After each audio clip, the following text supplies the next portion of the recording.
Hi everybody, I am Nirmal Chaudhary, Director of Destination Target English, and today I am going to explain you about article a, an और the। ये definite और indefinite article हम इसे कहते हैं और इनका कैसे आपको यूज़ करना है ये मैं आज के वीडियो में एक्सप्लेन कर रहा हूँ। यह सभी के लिए बहुत एक महत्वपूर्ण वीडियो है क्योंकि इसका ज़्यादातर यूज़ होता है भाषा में। यदि आप कॉम्पिटिटिव एग्ज़ाम की तैयारी कर रहे हैं या आप स्कूल स्टूडेंट्स हैं या आप सही इंग्लिश बोलना या लिखना चाहते हैं तो सभी जगह पर जो है इसका यूज़ होता है। और इसमें बहुत कन्फ्यूजन जुड़ा होता है कि हमें द कहाँ यूज़ करना है, ए कहाँ यूज़ करना है, एन कहाँ यूज़ करना है। तो मैं उम्मीद करता हूँ कि इस वीडियो को देखने के बाद आपका कन्फ्यूजन जो है इन चीज़ों से जुड़ा हुआ संभवतः ज़रूर दूर हो जाएगा। सबसे पहले मैं जो है द एक्सप्लेन कर रहा हूँ पार्ट 1 में, फिर इसके बाद मैं ए और एन एक्सप्लेन करूँगा, फिर कुछ इसके स्पेशल यूजेस हैं ए और एन द के, वो मैं आपको थर्ड पार्ट में बताऊँगा। तो इस तरह से मैंने 3 पार्ट्स में रखा है, स्टेप बाय स्टेप मैं इसको अलग अलग क्लियर करूँगा आपको। तो पार्ट 1 में हम सबसे पहले द देखते हैं। यदि आपके पास मेरी बुक है डेस्टिनेशन टारगेट इंग्लिश तो आप पेज नंबर 113 पर इसे देख सकते हैं। 113, 114 और 115 3 पेजेस पर मैंने इसे एक्सप्लेन किया है बेहतर एग्जाम्पल देकर। चलिए मैं आपको कि बुक में से ही जो है इस वीडियो को एक्सप्लेन कर बताता हूँ कि इनका कैसे आपको यूज़ करना है। यदि आपके पास ये बुक नहीं है और आप ख़रीदना चाहते हैं तो ये अमेज़न पर अवेलेबल है डेस्टिनेशन टारगेट इंग्लिश नाम से, या आप इस नंबर पे कॉल करके भी मुझे ऑर्डर कर सकते हैं या फिर स्टडी सेंटर से भी आप ले सकते हैं। तो चलिए हम देखते हैं द का यूज़ हमें कहाँ कहाँ पर करना होता है। यहाँ आप देख सकते हैं बुक में ये चैप्टर 36 दिया है, आर्टिकल द, ए, एन। मैं यहाँ पर एक बात और कहना चाहता हूँ कि यदि आप बेसिक लर्नर हैं और आपका ज़्यादा इंटरेस्ट नहीं है इस चैप्टर में तो आप कोशिश कीजिए कम से कम जगह पर द का यूज़ करें। और यदि आप इंटरेस्टेड हैं तो बहुत अच्छी बात है, आप सही इंग्लिश बोलने में आपको बहुत मदद करेगा ये। यहाँ पर मैंने हिंदी में समझाया है, आपको कुछ नियम याद रखने हैं, सिर्फ कहाँ कहाँ पर उसका द का यूज़ होता है वो यहाँ पर मैंने दिया है। तो आप इसे आसानी से याद रख सकते हैं और सही इंग्लिश बोल और लिख सकते हैं। यहाँ पर एक महत्वपूर्ण बात आपको और याद रखनी है, वॉवल्स A-E-I-O-U जिन्हें हम स्वर कहते हैं, अगर इससे वर्ड कोई शुरू हो रहा है और उसके पहले द लिखा हुआ है तो फिर आपको बोलते समय जो उसका उच्चारण है वो द नहीं करना है, दी करना है। वोवल्स के पहले दी और कंसोनेंट से शुरू हो रहे हैं तो फिर उसके पहले जो अगर द लगा हुआ है तो उसका उच्चारण आपको द के रूप में करना है। तो एक ये छोटा सा नियम इसे ज़रूर याद रखें स्पीकिंग करते समय, ये आपको बहुत मदद करेगा। चलिए हम शुरू करते हैं। नदियों के नाम के पहले आप यहाँ देख सकते हैं सबसे पहला द गंगा। जब भी आप नदियों के नाम ले रहे हैं उसके पहले द का यूज़ करें। The Ganga is the longest river in India. Ganga जो है वो भारत की सबसे लंबी नदी है। द यमुना, द ब्रह्मपुत्र, आप यहाँ देख सकते हैं नदियों के नाम के पहले द का यूज़ हमें करना है। नेक्स्ट है द्वीपों के नाम के पहले द ऑस्ट्रेलिया। द का आवाज़ नहीं आएगा यहाँ पर, आप देख सकते हैं ऑस्ट्रेलिया ए से शुरू हो रहा है इसलिए the Australia is a beautiful continent. The Asia, the America, the Europe. Europe जो है वो ई से शुरू हो रहा है लेकिन इसका आवाज़ जो है कंसोनेंट का आ रहा है इसलिए हमने यहाँ पर द का यूज़ किया है। तो आपको ये याद रखना है, द्वीपों के नाम के पहले भी आपको द का यूज़ करना है और यदि वोवल से शुरू हो रहा है तो फिर दी का जो उच्चारण हमें करना है। जातियों के पहले the Muslims celebrate Eid, the Hindus, the Christians, the Sikhs. आप यहाँ देख सकते हैं जातियों के नाम के पहले भी हमें द का यूज़ करना है। नेक्स्ट पदों के नाम के पहले the head of a country is the president of that country. किसी भी देश का जो प्रमुख व्यक्ति होता है जो वो प्रेसिडेंट होता है उस देश का।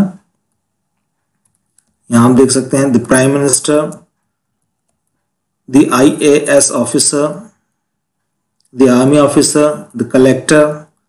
ये जो पदों के नाम है इनके पहले भी द का यूज़ आपको करना है। सिर्फ आप ऐसा हिंदी में याद रख सकते हैं जो हिंदी में मैंने दिया है इस तरीके से, और जब भी आप बोल रहे हैं लिख रहे हैं तो आपको याद रहेगा कि इनके पहले द का यूज़ आपको करना है। अखबारों के नाम के पहले द का यूज़ होता है। I read the times of India, the Hindu, the Indian express. जहाज़ों के नाम के पहले the Titanic was the largest ship of the world, the INS Vikramaditya. ये जहाज़ों के नाम में इनके पहले द लगाना है। वाद्य यंत्र जो म्यूजिकल इंस्ट्रूमेंट होते हैं उनके पहले भी आपको द का यूज़ करना है। I want to play the guitar. Guitar एक म्यूजिकल इंस्ट्रूमेंट है इसलिए उसके पहले द लगेगा। The piano, the octopad, Casio, the drum. The octopad हो यहाँ। दिन के भागों के पहले I will meet you in the morning. आप यहाँ देख सकते हैं, ये नियम बहुत इंपॉर्टेंट है, याद रखिए। सुबह शाम दोपहर के पहले आपको मॉर्निंग, इवनिंग, आफ्टरनून सिंगल नहीं बोलना है, उसके पहले आपको इन द का यूज करना है, जरूर याद रखिए ऐसे। नेक्स्ट यहाँ पर दिया है in the evening, in the afternoon. पहाड़ों के नाम के पहले who was the first man to the Everest. आप यहाँ देख सकते हैं एवरेस्ट जो है पहाड़ है, इसलिए यहाँ पर हमने जो है द का यूज किया है और ई से शुरू हो रहा है, इसलिए हम दी की आवाज यहाँ पर लगाएंगे। The Aravalli hills, the Himalayas.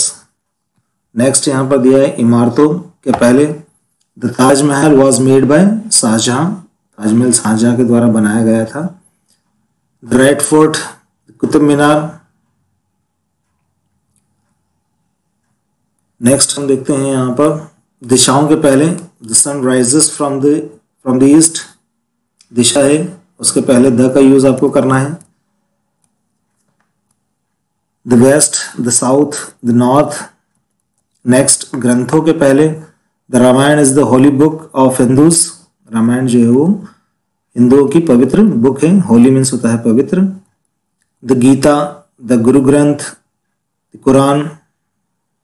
Next है संकेत सूचक शब्दों के पहले take the right, the left, the back, the front. आप संकेत कर रहे हैं किसी तरफ तो उसमें भी आपको द का यूज करना है। नेक्स्ट जातिवाचक संज्ञाओं के पहले the teacher is coming, the rich, the poor, the honest, the dishonest, the honest. राष्ट्रीय विशेषण the Indians are patriotic, the Indians are patriotic. यहाँ आप देख सकते हैं इंडियन जो है राष्ट्रीय विशेषण है, इसलिए उसमें लगाया है हमने। The Chinese, the Americans, the Japanese. Next विशेषण की तीसरी डिग्री, ये थोड़ा सा इंपॉर्टेंट है, इसे आपको याद रखना है। जो एडजेक्टिव होते हैं उन्हीं से डिग्री बनती है, 3 होती हैं यहाँ डिग्रियाँ, पॉजिटिव डिग्री, कंपैरेटिव डिग्री और सुपरलेटिव डिग्री। तो जो सुपरलेटिव डिग्री होती है उसमें हम EST का आवाज दिखाई देता है हमें, और जब भी EST आ रहा है तो उसके पहले आप द का यूज करें सुपरलेटिव डिग्री के साथ में। यहाँ देख सकते हैं आप I am the best, the most, the biggest. आप देख सकते हैं यहाँ सभी में EST आपको दिखाई दे रहा है। बिग मतलब होता है बड़ा और बिगेस्ट मतलब हो जाएगा सबसे बड़ा। सुपरलेटिव डिग्री का मतलब ही होता है सबसे। जैसे लॉन्ग मतलब होता है लंबा, लॉन्गेस्ट सबसे लंबा, रिच अमीर, रिचेस्ट सबसे अमीर। तो जब आप सबसे का आवाज आ रहा है तो उसमें EST और द का यूज करें। Next the smallest, the longest. ये महत्वपूर्ण नियम में से जरूर याद रखें आप। नेक्स्ट है महासागरों और सागरों के नाम के पहले the Indian ocean is huge, बहुत विशाल है the Indian ocean. The Pacific ocean, the red sea. तो आप इस तरह से याद रख सकते हैं। विशेष जो एक है, इस तरह से भी आप याद रख सकते हैं कि हमें द का यूज कहाँ करना है। द का मुख्य रूप से यूज जो होता है विशाल चीजों के लिए होता है, जो एक है, विशेष है। आप यहाँ देख सकते हैं the moon, the earth, the universe, the world, the sun, the stars. तो इन चीजों के पहले भी आपको द का यूज करना है। जब आप किसी विशेष चीज की बात कर रहे हैं तो उसमें आप द का यूज कीजिए। नेक्स्ट राजनीतिक पार्टियों के पहले the BJP is ruling party.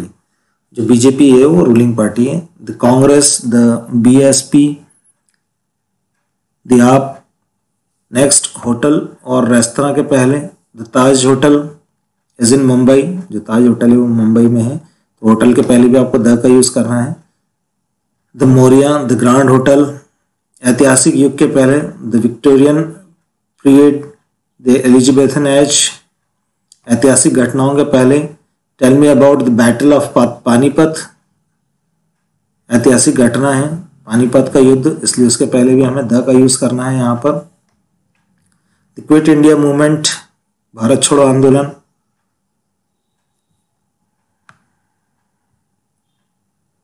Next यहाँ पर है शारीरिक अवस्था के पहले, जैसे ऑन द टॉप या एट द टॉप भी होता है, at the bottom, the front of, the back of. Rail के नामों के पहले the Rajasthani express is coming, जो राजस्थानी एक्सप्रेस है और ट्रेन का जो नाम है उसके पहले भी आपको द का यूज़ करना है। The Himgiri Express, the Punjab Mail, हवाई जहाज़ों के नाम के पहले the Indian airline is the best, the Kingfisher, the Air India. पूर्व निर्धारित वस्तु या व्यक्ति के पहले एक इंपॉर्टेंट नियम है, इसे याद रखिए आप। Where is the pen which I gave you yesterday. Pen जो है कॉमन नाउन है, कॉमन नाउन के पहले हम द का यूज नहीं करते हैं, जैसा मैंने आपको बताया विशेष चीजों के पहले हम द लगाते हैं। लेकिन यहां पर आप वाक्य को देखकर समझ सकते हैं, where is the pen which I gave you yesterday. वह पेन कहाँ है जो मैंने तुम्हें कल दिया था। यह इस वाक्य में आप देख सकते हैं मैं किसी विशेष पेन की बात कर रहा हूं। पेन एक कॉमन नाउन है लेकिन इसे जो है विशेष रूप में यहां पर दर्शाया जा रहा है, इसलिए हमें यहां पर द का यूज करना है। मैं किसी खास पेन की बात कर रहा हूं जो मैंने कल दिया था, वही पेन की बात कर रहा हूं, इसलिए यहां पर जो है द का यूज किया गया है पेन के पहले। Where is the man who came to meet me. वह आदमी कहां है जो मुझसे मिलने आया था। मैन एक कॉमन नाउन है लेकिन मैं किसी विशेष आदमी की बात कर रहा हूं, उस विशेष आदमी के बारे में पूछ रहा हूं जो मुझसे मिलने आया था, इसलिए यहां पर हमने जो है द का यूज किया है। I want the food you made in the morning. Food के पहले द का इस्तेमाल नहीं होता है, कॉमन नाउन है, लेकिन मैं किसी विशेष खाने की बात कर रहा हूं। आई वॉन्ट द फूड, मैं वो खाना चाहता हूं जो तुमने सुबह बनाया था। तो यहां पर जो है किसी विशेष फूड की मैं बात कर रहा हूं, इसलिए द का यूज होगा। This is the boy who got the first prize yesterday. Boy के पहले द लगा हुआ है क्योंकि हम किसी विशेष लड़के की बात कर रहे हैं जिसे प्राइज मिला था। Next, this is the movie we all went to watch. बहुत सारी पिक्चरें हैं लेकिन हम किसी खास पिक्चर की बात कर रहे हैं, इसलिए हमें द का यूज करना है। तो विशेष रूप से ध्यान रखिए, कभी कभी कॉमन नाउन दिखाई देते हैं लेकिन जब वो विशेष रूप से पूछे जा रहे हैं तो उससे पहले आपको द का यूज करना चाहिए।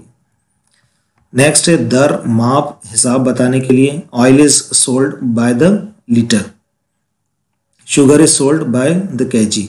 जब आप दर माप बता रहे हैं। Cloth is sold by the metre. शरीर के अंगों के पहले the police hit him on the head. Head के पहले देख सकते हैं आप यहाँ पर द का यूज किया है। The criminal was hit in the leg. पैर के पहले देखिए द का यूज किया गया है। संज्ञा के गुण या भाव को बताने के लिए द जज इन हिम। थोड़ा सा रूल्स को आपको समझना होगा। संज्ञा के गुण या भाव को बताने के लिए द जज इन हिम, जो एक उसके अंदर का जो जज है हम उसकी बात कर रहे हैं, वो खुद जज नहीं है लेकिन उसके अंदर एक जज का भाव है, फीलिंग्स है उसकी।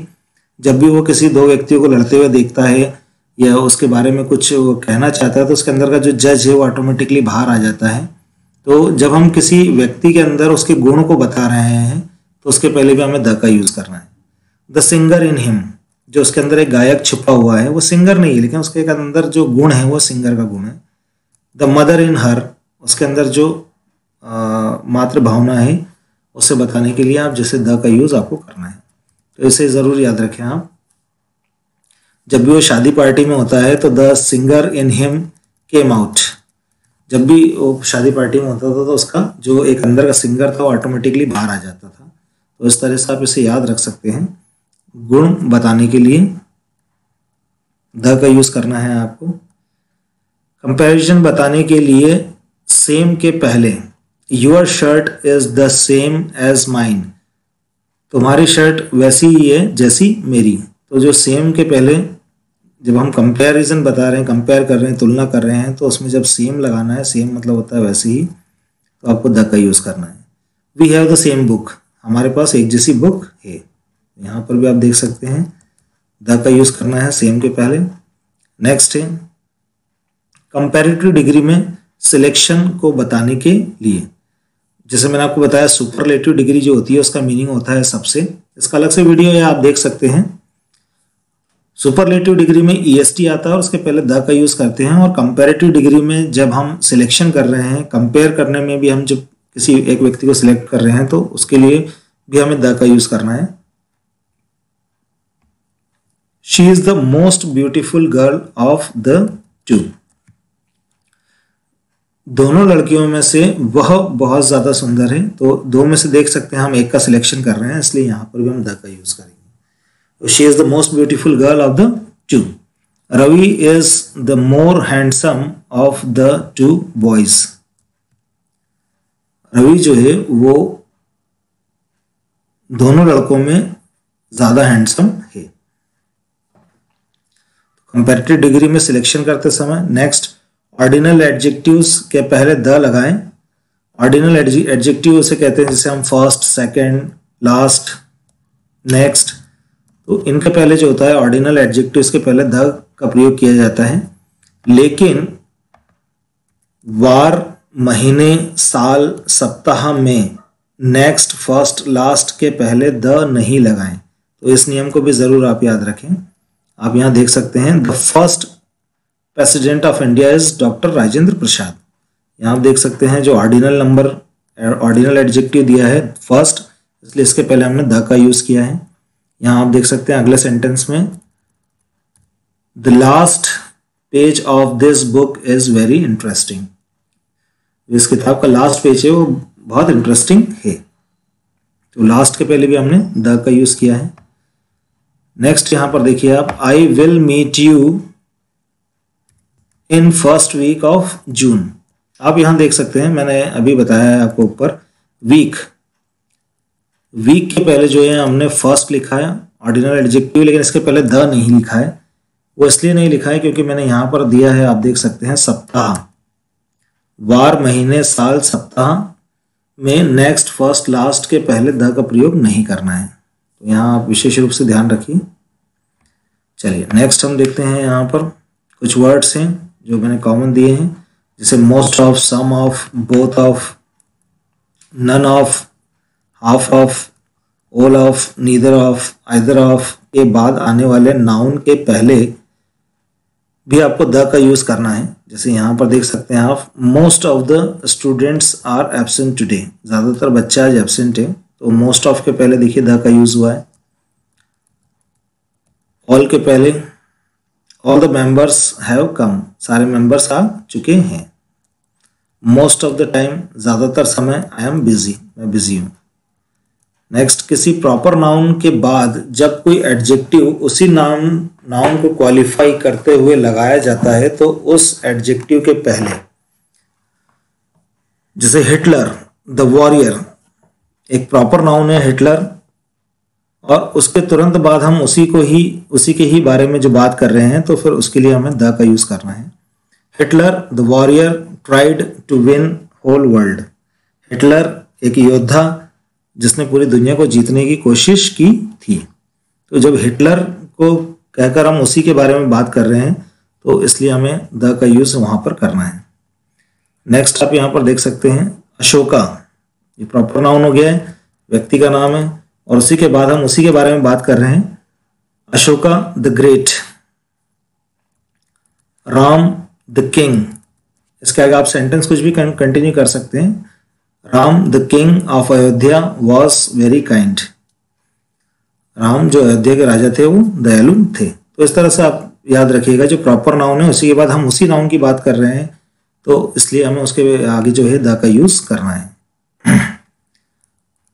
ये भी एक इंटरेस्टिंग पॉइंट है, इसे भी जरूर याद रखें। यहाँ 2 बार कंपैरेटिव डिग्री आती है, वहां पर जहां 2 बार कंपैरेटिव डिग्री आती है वहां पर भी आपको द का यूज करना है। कंपैरेटिव डिग्री जो होती है उसमें ER का यूज होता है। जैसे मैंने आपको बताया सुपरलेटिव डिग्री में EST लगता है, ऐसी कंपैरेटिव डिग्री में ER और देन का यूज होता है, THAN। आप जब इसका वीडियो देखेंगे डिग्रीज का, तो उसमें आपको सारे कॉन्सेप्ट क्लियर हो जाएंगे। इसका एक चैप्टर मैंने अलग से बनाया है, आप प्लेलिस्ट में जाकर उसे देख सकते हैं, तो जो डिग्री से जुड़े हुए कंफ्यूजन है आपके दूर हो जाएंगे। मैं फिर भी यहाँ शॉर्ट में आपको बता रहा हूँ। जैसे सुपरलेटिव डिग्री में मैंने आपको बताया EST और द का यूज होता है, biggest, longest, smallest, coolest, richest, poorest. इसी तरह से जो कंपैरेटिव डिग्री होती है उसमें ER का यूज हम करते हैं, ER और देन। जैसे लॉन्गर हो जाएगा लॉन्ग का, बिग का हो जाएगा बिगर, स्मॉलर, रिचर, पुअरर। आपको ये विशेष रूप से ध्यान रखना है।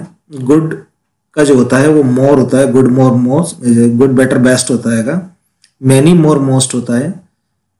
वो यहाँ आप देख सकते हैं जब कंपैरेटिव डिग्री 2 बार आती है तो आपको जो है द का यूज करना है दोनों के ये आगे।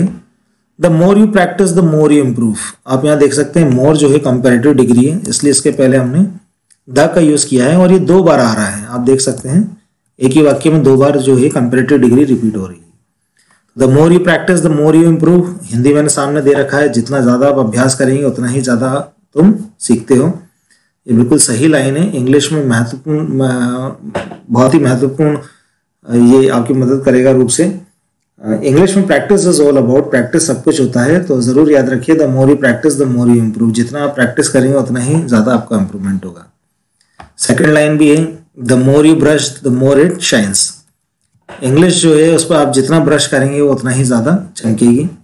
Next, the harder you work the faster you get. आप यहाँ देख सकते हैं हार्डर, हार्ड का कंपैरेटिव डिग्री हो गया हार्डर और फास्ट का हो गया है फास्टर। तो 2 बार कंपैरेटिव डिग्री आ रही है, इसलिए दोनों के पहले जो है द देख सकते हैं आप। जितना ज़्यादा तुम मेहनत करोगे उतना ही जल्दी तुम्हें मिलेगा। नेक्स्ट है the higher you go the cooler you feel. पहले में आप देख सकते हैं हायर है कंपैरेटिव डिग्री, दूसरे में आप देख सकते हैं कूलर। जितना हम ऊपर जाते हैं उतना ही ज़्यादा क्या ठंडा महसूस होता है। तो ये आप ज़रूर याद रखिए, कंपैरेटिव डिग्री जब 2 बार आती है, सुपरलेटिव डिग्री में द लगता ही है जब ईएसटी आ रहा है। कंपैरेटिव डिग्री जब 2 बार आ रही है तब भी आपको दोनों के पहले जो है द का यूज करना है आपको। ये एक बहुत ही महत्वपूर्ण नियम है, इसे जरूर याद रखें आप, ज़्यादा कंफ्यूज करने वाला है। The teacher and the principal are coming.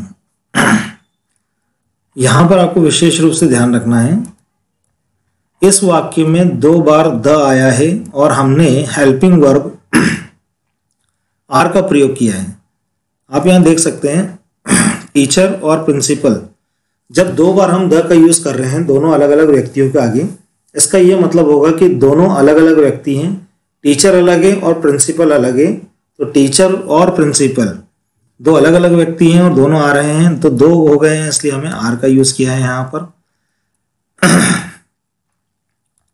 लेकिन यहां आप देख सकते हैं दूसरे सेंटेंस में the teacher and principal is coming. ये बहुत कंफ्यूजन होता है यहां पर कई बार। The teacher and principal is coming, यहां पर भी 2 व्यक्ति दिखाई दे रहे हैं, लेकिन विशेष रूप से बात यहां आपको ध्यान रखना है, यहां द नहीं यूज किया है हमने। इस वाक्य में 1 बार द आया है, इसका ये मतलब है कि जो टीचर है वही प्रिंसिपल है, तो एक ही व्यक्ति है कुल मिलाकर यहाँ पर, इसलिए हमने इसका यूज किया है। एक छोटा सा नियम आप याद रख सकते हैं, 2 बार द है मीन्स आपको समझ जाना है कि 2 अलग अलग व्यक्ति हैं, और यदि 1 बार द आ रहा है तो आपको यही समझना है कि व्यक्ति एक ही व्यक्ति है जिसके अंदर जिसके दोनों पद हैं या दोनों रूपों में वो लिया जा रहा है। यहाँ मैंने हिंदी में दिया है, आप देख सकते हैं इस वाक्य में 1 बार द आया है और हमने हेल्पिंग वर्ब जो है इस का प्रयोग किया है। इसका मतलब टीचर और प्रिंसिपल दोनों एक ही व्यक्ति है। यहाँ पर जो प्रिंसिपल है वही टीचर भी है। एक अच्छा नियम है, आप इसे याद रख सकते हैं, इंपॉर्टेंट है। नेक्स्ट यहाँ पर कुछ कॉमन दिए हैं मैंने, जैसे come at the bus stand, railway station, airport, cinema hall, theatre, zoo, library, stage etcetera. इन सबके पहले आपको द का यूज करना है क्योंकि हम किसी स्पेसिफिक जगह पर उन्हें बता रहे हैं। नेक्स्ट है what is the matter, what is the situation, what is the trouble, क्या प्रॉब्लम है, परेशानी है। ऑल द वे, पूरे रास्ते, बाय द वे, रास्ते में। Tell me the truth, truth के पहले भी यहाँ देखिए द का यूज हुआ है। कुछ कॉमन यूजेस है वो मैंने बताया है। द होल डे, पूरा दिन। ऑल द टाइम, पूरे समय। मोस्ट ऑफ द टाइम, ज्यादातर समय। The rain, the fog, the wind, हवा। The weather, the sea side, the sunshine, the Roman empire, the Mughal empire, the Mughal dynasty, the lions club, the police, the army, the navy, the air force,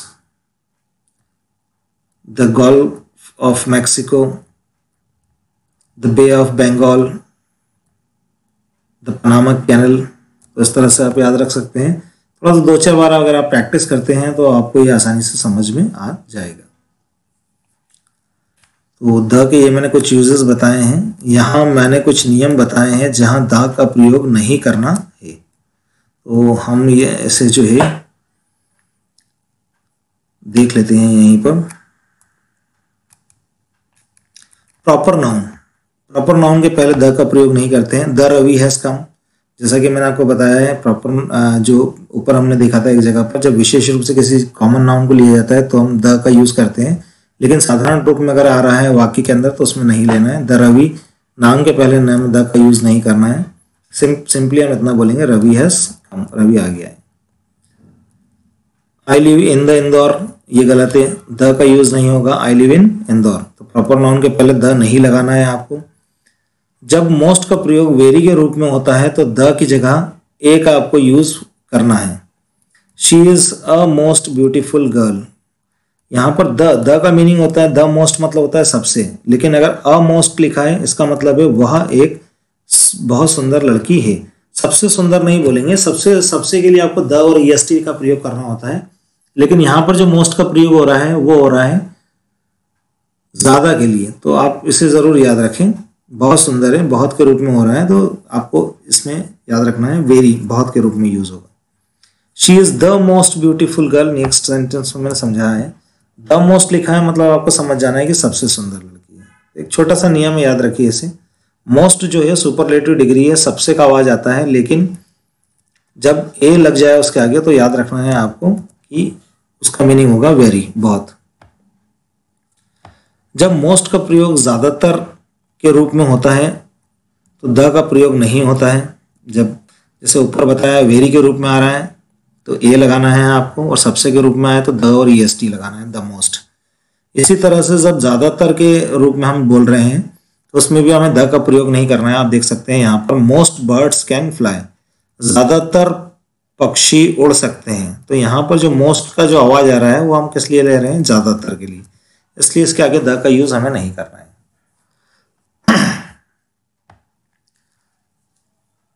यदि एक देश है तो the नहीं लगाएं, और देशों का संगठन है तो द लगाएं। जैसे हम द इंडिया नहीं बोलते हैं, सिर्फ इंडिया बोलते हैं, लेकिन the United states of America, जो अमेरिका है वो कई देशों का एक संगठन है, इसलिए उसके आगे हमें द लगाना रहेगा। तो ये भी एक इंपॉर्टेंट नियम है, इसे याद रखिए आप।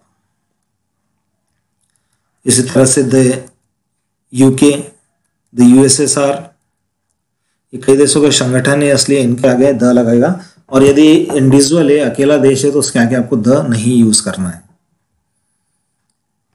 जब काम करने वाले व्यक्ति का स्थान निश्चित हो, ये भी एक इंपॉर्टेंट नियम है, आप याद रख सकते हैं। जब काम करने वाले व्यक्ति का स्थान निश्चित हो तो द ना लगाएं। जैसे students are going to school, अब इसमें students are going to the school नहीं बोलेंगे, क्योंकि स्टूडेंट्स जो है स्कूल जा रहे हैं, तो स्कूल जो है वो एक निश्चित स्थान है, इसलिए उसके पहले द का यूज नहीं करेंगे। जैसे आप पेरेंट्स और स्कूल जा रहे हैं, जैसे आप रोज स्कूल नहीं जाते हैं, आप पेरेंट्स हैं, तो आप स्कूल जा रहे हैं तो आपको द लगाना पड़ेगा, I am going to the school, क्योंकि वो आपका एक निश्चित स्थान नहीं है, आप रोज स्कूल नहीं जाते हैं। एक और एग्जाम्पल मैं आपको दे देता हूँ, जैसे डॉक्टर है, वो हॉस्पिटल जा रहे हैं, जिसमें मैंने नीचे दिया है ये एग्जाम्पल, मैं आपको समझा देता हूँ। यहाँ पर छात्र स्कूल जा रहे हैं, यहाँ स्थान निश्चित है, his mother is going to the school, उसकी मम्मी स्कूल जा रही है। आप यहाँ देख सकते हैं उसकी मम्मी रोज स्कूल नहीं जाती है, उनका स्थान वहां जाने का निश्चित नहीं है, किसी काम से जा रहे हैं वो स्कूल, तो यहाँ पर आप देख सकते हैं द का यूज हमने किया है। मम्मी रोज स्कूल नहीं जाती है, इस वजह से किसी वजह से जा रही है, तो हम द का प्रयोग करेंगे। बहुत ही कॉमन सा है, कंफ्यूज नहीं होना है आपको। नेक्स्ट एग्जांपल देख सकते हैं, I am going to the hospital, मैं रोज हॉस्पिटल नहीं जाता हूँ, इसलिए मैंने द का यूज किया है, the is right here. Doctor is going to hospital, doctor जो है उसका स्थान निश्चित है, वो हॉस्पिटल जाता है, रोज जाते हैं, तो इसलिए यहाँ पर द का प्रयोग नहीं करेंगे।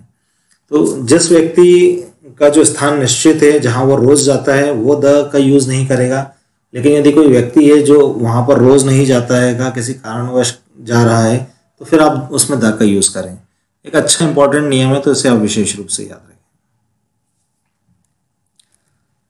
तो ये द का चैप्टर मैंने यहाँ पर एक्सप्लेन किया है, थोड़ा सा थका देने वाला चैप्टर है, लेकिन मैं उम्मीद करता हूँ आपको चैप्टर समझ में आया होगा। जो पॉइंट आपको नहीं समझ में आया, आप उसे रिवर्स कर एक दो बार देख सकते हैं, तो आपको बिल्कुल भी परेशानी नहीं होगी। मैंने जो मुख्य रूप से द का जो यूज होता है वो मैंने बताया है। कुछ छोटे छोटे से नियम आप देख सकते हैं यहाँ पर, जो कुछ कॉमन चीजें जो कंफ्यूज करती थी हमें, वो यहाँ पर अभी संभवतः आपका कंफ्यूजन दूर हो गया होगा। आप 2-3 बार से प्रैक्टिस कीजिए। नेक्स्ट जो चैप्टर है, नेक्स्ट वीडियो के अंदर हम देखेंगे ए और एन का प्रयोग, फिर कुछ इनके स्पेशल यूजेस ये मैंने दिए हुए हैं, तो हम इसको नेक्स्ट वीडियो में देखते हैं। आज के लिए इतना काफ़ी है। हम आप थोड़ा सा मेहनत ज़रूर करें और कोशिश करें इसे हिंदी में जो है आप याद कर लें। अखबारों के नाम के पहले, नदियों के नाम के पहले, दिशाओं के नाम के पहले, ग्रंथों के पहले, संकेतवाचक शब्दों के पहले। एक बार का मेहनत है आपका, one time hard work life time profit. एक बार यदि आप मेहनत करके इसे सीख लेते हैं तो फिर आपको इसका फायदा हमेशा मिलेगा, and it will definitely help you a lot to speak and write correct English. I hope now you will not have any problem in order to use the. आपको द का प्रयोग करने में कोई भी परेशानी नहीं होगी, और जो कुछ एक कन्फ्यूजन आपका होगा द से जुड़ा हुआ, मैं उम्मीद करता हूँ इस वीडियो को देखने के बाद वो ज़रूर दूर हुआ होगा, और आपको सही इंग्लिश लिखने और बोलने में ये ज़रूर आपकी मदद करेगा। यदि इस तरह के कुछ और वीडियोस देखना चाहते हैं तो नीचे डिस्क्रिप्शन में जाकर आप प्लेलिस्ट के लिंक है वहाँ पर आप देख सकते हैं, या फिर आप यूट्यूब पर डेस्टिनेशन टारगेट इंग्लिश लिखकर भी चैनल में जाकर सारे वीडियोस या प्लेलिस्ट में सिलेक्टेड वीडियोस आप देख सकते हैं। मैं उम्मीद करता हूँ आपको ये वीडियो अच्छा लगा होगा। यदि अच्छा लगा है तो प्लीज़ इसे लाइक करें, शेयर करें, सब्सक्राइब करें। पढ़े पढ़ाएं, देश को आगे बढ़ाएं। Thank you, have a nice day.